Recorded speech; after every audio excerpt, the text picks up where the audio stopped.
السلام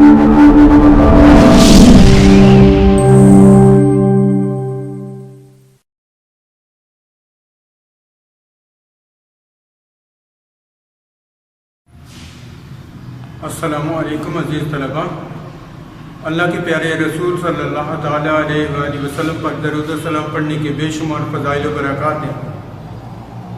حضرت مولانا ذکری اپنی کتاب فضائل اعمال میں لکھتے ہیں کہ سفیان ثوری رحمۃ اللہ علیہ حج کے دوران طواف کر رہے تھے کہ سب لوگ لبیک اللہم لبیک کی صدائیں بلند کر رہے تھے کہ ان کے ساتھ طواف کرتا ایک شخص اللہم صلی علی محمد و آل محمد کی صدا بلند کر رہا تھا۔ طواف کے بعد آپ نے اسے روک لیا اور آپ نے اسے پوچھا کہ یہ تم کیا کر رہے تھے؟ ساری دنیا تو لا شریک لک لبیک کی صدا بلند کر رہی تھی اور تم درود شریف پڑھ رہے تھے۔ تو اس نے کہا کہ سفیان ثوری، اسی درود شریف کی برکت سے میرے مسائل حل ہوئے ہیں۔ میں راستے میں آ رہا تھا اپنے باپ کے ساتھ حج کے لیے کہ راستے میں میرا باپ فوت ہو گیا اور میں نے یہ دیکھا کہ اس کا چہرہ سیاہ ہو گیا اور میں نے اس کے چہرے پر چادر ڈالی اور میں نے دیکھا کہ اس غربت اس اسرت میں اب میری کوئی مدد کرنے والا نہیں تھا کہ اتنے میں ایک گھڑ سوار آئے نقاب پوش، انہوں نے میرے باپ کے چہرے پر ہاتھ پھیرا اور اس کا چہرہ چوندوی کے چاند کی طرح چمکنے لگا۔ جب وہ جانے لگے تو میں نے ان کے جبے کو پکڑ لیا اور پوچھا کہ اس تنگی میں اس مشکل میں آپ نے میری مدد کی، آپ کون ہیں؟ تو آپ نے رخ سے نقاب کو الٹا اور کہا میں تیرا نبی محمد ہوں، تیرا باپ مجھ پر روزانہ درود شریف پڑھتا تھا تو آج لازم ہے کہ وہ مشکل میں ہے تو میں اس کی دستگیری کروں۔ تو اس لیے میں سمجھ گیا کہ ہر مشکل کا حل اسی درود شریف میں پنہاں ہے۔ تو ایک بار آپ بھی پڑھ لیجئے، صلی علی محمد و آل محمد۔ عزیز طلباء، ہمارا چوتھا چیپٹر چل رہا ہے تاریخ پاکستان اول، اور تاریخ پاکستان اول کا آج ہم صفحہ نمبر 113 سے 18 تک کا مطالعہ کریں گے۔ آج کا ہمارا ٹاپک ہے پاک بھارت جنگ 1965۔ پاک بھارت جنگ 1965 کے واقعات ہماری ٹاپک ہے، اور اس سے پہلے ہم دیکھتے ہیں کہ عام انتخابات بھی 1965 میں ہونے والے تھے، اور ان عام انتخابات میں ایوب خان اور حزب مخالف میں کشمکش چل رہی تھی۔ ایوب خان نے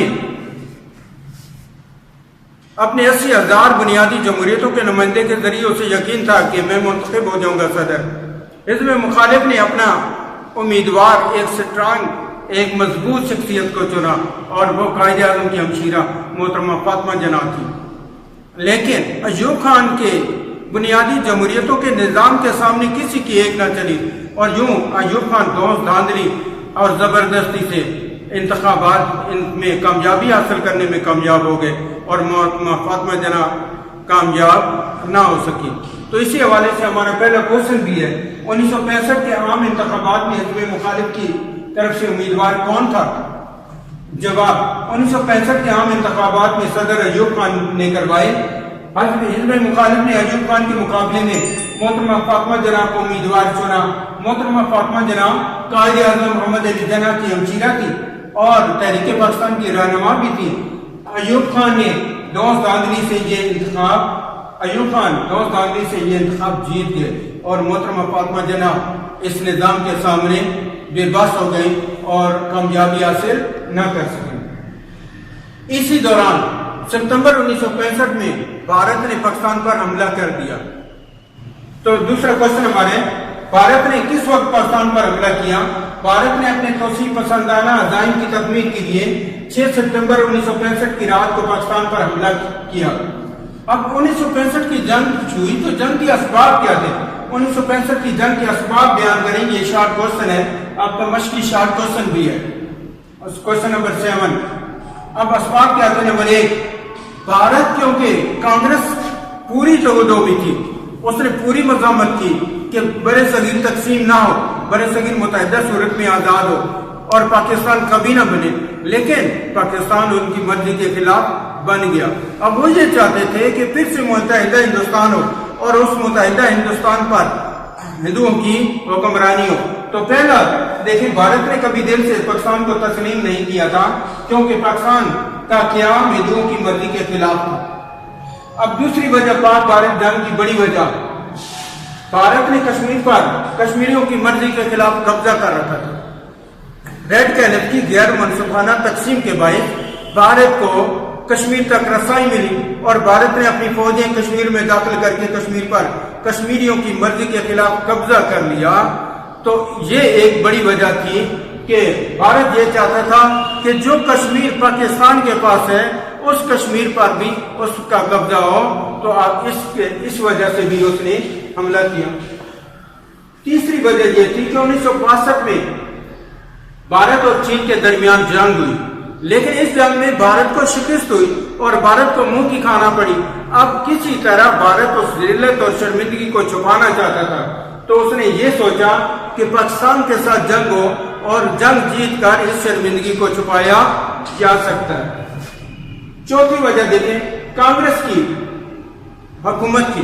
اب کانگریس یہ چاہتی تھی کہ نیکسٹ 5 ایئر کے لیے، آئندہ 5 سال کے لیے بھی وہ منتخب ہو جائے، وہ انتخابات جیت جائے۔ تو انتخابات جیتنے کے لیے انہوں نے سوچا کہ آسان طریقہ یہ ہوگا کہ پاکستان کے ساتھ جنگ ہو۔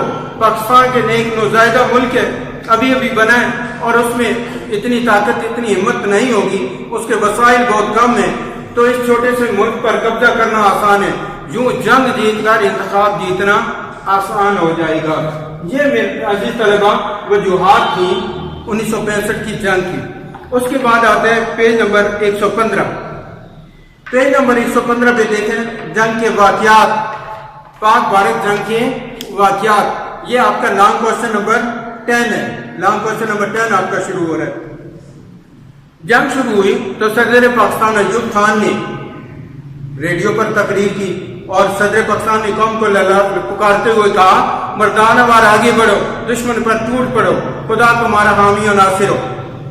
حزب مخالف اور حکومت کے درمیان جو اختلافات، جو کشمکش چل رہی تھی، وہ بھی ختم ہو گئی۔ حزب مخالف نے ملک کی سلامتی کے لیے بھرپور طریقے سے ایوب خان کا ساتھ دیا۔ اب نیکسٹ کوشچن آتا ہے، بھارت نے لاہور پر کس وقت حملہ کیا؟ بھارت نے 6 ستمبر 1965 کی رات کو پاکستان پر حملہ کیا تھا، اور بھارت نے لاہور پر کس وقت حملہ کیا تھا؟ یہ شارٹ کوشچن اکثر بورڈ میں آ جاتا ہے۔ بھارت نے 6 ستمبر 1965 کو الگ صبح لاہور پر 3 اطرافگاہ، برکی اور قصور کی طرف سے 3 جانب سے حملہ کیا۔ اب پاکستانی فوج نے ڈٹ کر مقابلہ کیا اور اسے BRB نہر بھی عبور نہ کرنے دی۔ میجر عزیز بھٹی شہید نے ایک فوجی کمپنی کے ساتھ کئی روز تک دشمن کو روکے رکھا، اور انہوں نے اسی مارچ پر شہادت پائی، اور حکومت نے اس بہادری اور جرت کے بدلے میں انہیں نشان حیدر سے نوازا۔ قصور پر حملہ، بھارت نے قصور کی طرف سے لاہور پر قبضہ کرنے کی کوشش کی، لیکن پاکستان کے شیر دل مجاہدوں نے اس وہاں سے بھی حملہ پسپا کر دیا اور بھارت کو منہ کی کھانا پڑی۔ سیالکوٹ کا مارکا دنیا کا سب سے دوسرا بڑا مارکا تھا جنگ عظیم کے بعد۔ لاہور اور قصور میں ناکامی کے بعد بھارت نے سیالکوٹ کا محاذ کھولا اور ٹینکوں اور بختر بند دستوں کے ساتھ سیالکوٹ کے بارڈر سے حملہ کیا۔ پاکستان کی فوج نے، شیر دل مجاہدوں نے ڈٹ کر مقابلہ کیا، اور سیالکوٹ کا چوئنڈا کا محاذ بھارتی ٹینکوں اور بختر بند دستوں کا قبرستان بن گیا۔ دوسری جنگ عظیم کے بعد یہ سب سے بڑی ٹینکوں کی جنگ تھی۔ اس کے بعد جب بھارت قصور سے بھی ناکام ہوا، واگا اور برکی سے بھی ناکام ہوا، اور سیالکوٹ سے ناکام ہوا، تو اس نے راجستھان سیکٹر سے ایک نیا محاذ کھولا۔ وہاں بھی پاک فوج نے حر مجاہدین کے ساتھ مل کر، حر مجاہدین کن کو کہتے ہیں؟ صفت اللہ شاہ پیر پگارس جو ہیں، ان کے جو مریدین ہیں وہ حر مجاہد کہلاتے ہیں۔ وہ تربیت یافتہ ہوتے ہیں، اور جب بھی ملک کی دفاع کی بات ہوتی ہے تو حر فوج کے شانہ بشانہ ملک کی حفاظت کے لیے جنگ لڑتے ہیں۔ انہوں نے فوج کے ساتھ مل کر مقابلہ کیا، اور وہاں سے بھی بھارت کو شکست سے دوچار ہونا پڑا۔ فضائی جنگ سے پاکستان نے ایک تاریخ رقم کر دی، اور پاکستان کا ریکارڈ آج تک کوئی نہ توڑ سکا۔ محمود عالم نے لاہور کے مقام پر بھارت کے 5 لڑاکا طیارے گرا کر ایک عالمی ریکارڈ قائم کیا، اور پاکستان کی فضائیہ نے بھارت کے طیاروں کو ان کے رن وے سے اٹھنے نہ دیا۔ اس کے بعد ہے بیری جنگ، اور کوشچن بھی آتا ہے پاک بھارت جنگ 1965 میں پاک بحریہ کا کردار، آپ کا مشقی شارٹ کوشچن بھی ہے۔ جنگ کے دوران پاکستانی بحریہ بھی پوری طرح چوکس رہی اور کاٹھیا مار کے ساحل پر واقع دوارکا کے بحری اڈے کو تباہ کر کے ایک عظیم کارنامہ سر انجام دیا۔ جب بھارت نے پاک بحریہ پر حملہ کیا، بھارتی بحریہ نے پاک بحریہ پر حملہ کیا، تو پاک بحریہ نے بھارت کا ایک بحری جہاز ڈبو دیا اور باقی جہاز دم دبا کر بھاگ گئے۔ یہ میرے بچوں، میرے عزیز طلباء، یہ تھے شارٹ کوشچن۔ اب یہ جنگ بندی کب ہوئی؟ 23 ستمبر 1965 کو سحری کے وقت اقوام متحدہ نے یہ جنگ بند کروائی۔ بھارت اس جنگ میں سے بوکلا کر اقوام متحدہ میں گیا اور وہاں اس نے ریکویسٹ کی کہ اس جنگ کو بند کروایا جائے، تو اقوام متحدہ کے کہنے پر پاکستان نے یہ جنگ بند کی۔ اس جنگ کے اثرات کیا تھے؟ اس جنگ کے اثرات یہ ہوئے، نمبر 1، پاکستان کو بین الاقوامی شہرت ملی۔ دوسرا یہ کہ مسئلہ کشمیر اجاگر ہوا۔ تیسرا یہ کہ پاکستان کو امریکہ اور یورپ کی دوگلی پالیسی کا پتہ چل گیا۔ امریکہ اور یورپ جو اس کی مدد کا کہتے تھے، وہ کوئی بھی ان میں سے اس کی مدد کو نہ آیا۔ چوتھا یہ کہ چین نے ایک مخلص دوست کی طرح ہر لمحہ ران پاکستان کا ساتھ دیا۔ اور پانچواں، اس جنگ میں برادر اسلامی ممالک نے پاکستان کا بھرپور ساتھ دیا اور پاکستانیوں کا سر فخر سے بلند ہو گیا۔ پاکستان ایک اور اس کا فائدہ ہوا، اس جنگ کی وجہ سے پاکستانی عوام میں اتحاد اور یکجہتی پیدا ہوئی۔ حکومت اور حزب مخالف نے مل کر جنگ کا مقابلہ کیا اور کامیابیاں سمیٹی۔ قوم کو اتحاد، تنظیم، نظم و ضبط کا درس ملا، جس سے قوم کو آگے بڑھنے میں آسانی ہوئی۔ عزیز طلباء، یہ آج کا ہمارا سبق تھا۔ آپ نے ان سوالات کو لکھنا بھی ہے اور سوالات کو یاد بھی کرنا ہے۔